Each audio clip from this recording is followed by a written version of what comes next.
السلام علیکم ورحمۃ اللہ وبرکاتہ۔ پیارے دوستو، آج کی یہ گفتگو صرف ایک لفظ کے بارے میں نہیں بلکہ اس سچ کے بارے میں ہے جو وقت کے ساتھ دھندلا گیا ہے۔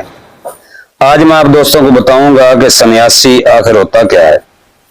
دوستو، صرف اپنے نام کے ساتھ سنیاسی لکھ لینے سے یا لوگوں سے سنیاسی جی کلوا لینے سے کوئی انسان سنیاسی نہیں بن جاتا۔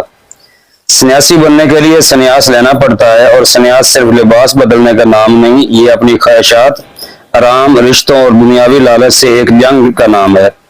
ورنہ آج کل تو بہت سے لوگ سنیاسی نہیں بلکہ ستیاناسی بنے ہوئے ہیں، کیونکہ نہ ان کے پاس اصل علم ہے، نہ استاد، نہ ریاضت، نہ خدمت، صرف باتیں ہیں، دعوے ہیں اور لوگوں کو متاثر کرنے کا ہنر ہے۔ دوستو، علم ایک امانت ہے، اور امانت میں خیانت کرنے والا انسان صرف لوگوں کا نہیں، اللہ کا بھی مجرم بنتا ہے۔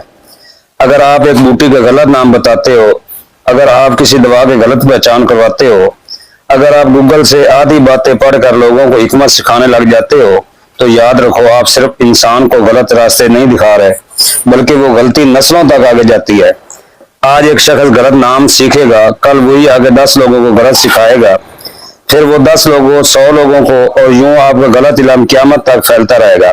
اور دوستو، غلط علم کا گناہ بھی ایسے ہی چلتا رہتا ہے۔ آج سوشل میڈیا پر ایسے بہت سے لوگ مل جائیں گے جو 2 ویڈیو دیکھ کر خود کو حکیم کہلاتے ہیں، 3 پوسٹیں پڑھ کر استاد بن جاتے ہیں، اور 4 بوٹیوں کا نام یاد کر کے خود کو سنیاسی کہلاتے ہیں۔ لیکن سچ یہ ہے کہ علم صرف الفاظ یاد کرنے سے نہیں آتا، علم انسان کی کردار، برداشت، خدمت، قربانی سے پیدا ہوتا ہے۔ میں حکیم طارق جید آج یہ بات بڑے یقین سے کہتا ہوں کہ میں نے 12 سال کی عمر میں سنیاس لیا تھا، اور سنیاس کا مطلب یہ نہیں تھا کہ صرف کپڑے بدل لیے جائیں، بلکہ سنیاس کا مطلب تھا اپنے آرام سے دور ہونا، اپنے خواہشات سے لڑنا، گھر بار، بہن بھائی، رشتہ دار، دنیا کی رنگینیاں سب پیچھے چھوڑ دینا۔ دوستو، میں نے 16 سال اپنے استاد محترم گلزار حسین جوگی سنیاسی صاحب کی خدمت کی۔ وہ صرف استاد نہیں تھے، وہ علم کا ایک سمندر تھے۔ میں نے ان کی خدمت میں بیٹھ کر علم سیکھا۔ میں نے کبھی نیند کا مطالبہ نہیں کیا، میں نے کبھی تنخواہ نہیں مانگی، میں نے کبھی شکایت نہیں کی، کیونکہ جو انسان علم کے لیے قربانی نہیں دیتا وہ علم کی حقیقت کبھی نہیں پا سکتا۔ آج کل لوگ کہتے ہیں ہم نے گوگل سے سیکھ لیا، ہم نے یوٹیوب سے دیکھ لیا، ہم نے کتاب پڑھ لی۔ دوستوں، کتابیں راستہ دکھاتی ہیں مگر راستے پر چلنا استاد سکھاتا ہے۔ گوگل معلومات دے سکتا ہے مگر پہچان نہیں دے سکتا، یوٹیوب آواز سنا سکتا ہے مگر تجربہ نہیں دے سکتا۔ اور یہی فرق ہے معلومات اور علم میں۔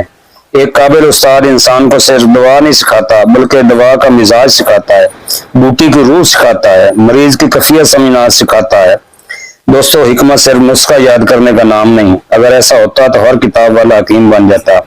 اصل حکیم وہ ہوتا ہے جو مریض کے چہرے سے درد پہچان لے، جو نبض پکڑ کر جسم کی کیفیت سمجھ لے، جو دوا سے پہلے انسان کو سمجھے۔ اور یاد رکھو، اصل استاد ہمیشہ عاجزی سکھاتا ہے۔ جو شخص جتنا بڑا عالم ہوتا ہے وہ اتنا ہی خاموش اور نرم مزاج ہوتا ہے۔ آج کل کچھ لوگ صرف ویوز، لائکس اور شہرت کے لیے ویڈیو بناتے ہیں، سنسنی پھیلاتے ہیں، جھوٹے دعوے کرتے ہیں، ہر مرض کا 5 منٹ میں علاج بتاتے ہیں، 2 ککھوں سے علاج کرتے ہیں۔ دوستو، علم کبھی شور نہیں کرتا، اصل علم انسان کو نرم بناتا ہے، ذمہ دار بناتا ہے۔ اگر آپ واقعی علم سیکھنا چاہتے ہیں تو پہلے اپنے اندر صبر پیدا کرو، خدمت پیدا کرو، برداشت پیدا کرو، کیونکہ علم انہیں ملتا ہے جو جھکنا جانتے ہیں۔ میں یہ بات کسی کو نیچا دکھانے کے لیے نہیں کر رہا، میں صرف سچ کہہ رہا ہوں۔ بہت سے دوست میری ان باتوں پر ناراض بھی ہوں گے، کچھ کہیں گے کہ یہ سخت باتیں ہیں، لیکن دوستو، زخم پر مرہم لگانے سے پہلے کبھی کبھی سچ کی چبھن بھی ضرور ہوتی ہے۔ اگر ہم نے آج اصل علم اور نقلی علم میں فرق نہ کیا تو آنے والی نسلیں صرف نام کے حکیم رہ جائیں گے۔ دوستو، اپنے علم کو پاک رکھو، جو نہیں جانتے اس پر خاموش رہو، اور جو سیکھو صحیح سیکھو، کیونکہ اللہ کے نزدیک وہی شخص کامیاب ہے جو سچ بولتا ہے، سچ سکھاتا ہے اور سچ پر قائم رہتا ہے۔ اللہ تعالیٰ ہمیں صحیح علم، صحیح استاد اور صحیح راستہ عطا فرمائے۔ اور یہی وجہ ہے کہ آج بہت سی نایاب بوٹیاں غلط ناموں سے مشہور ہو چکی ہیں۔ تو آج میں آپ کو پہچان کراتا ہوں نیل کنٹھی، جسے جان آدم بھی کہتے ہیں، تو آگے چل کر بتاتا ہوں۔ انہی میں سے ایک نایاب اور قیمتی بوٹی نیل کنٹھی، پہاڑی علاقوں میں اسے مانجھی بوٹی بھی کہا جاتا ہے، اور بعض لوگ اسے جان آدم کے نام سے جانتے ہیں۔ لیکن افسوس کی بات یہ ہے کہ بہت سے لوگ بھومی ارنڈی یا نیل بوٹی کو نیل کنٹھی کہہ دیتے ہیں، جو کہ بالکل غلط ہے۔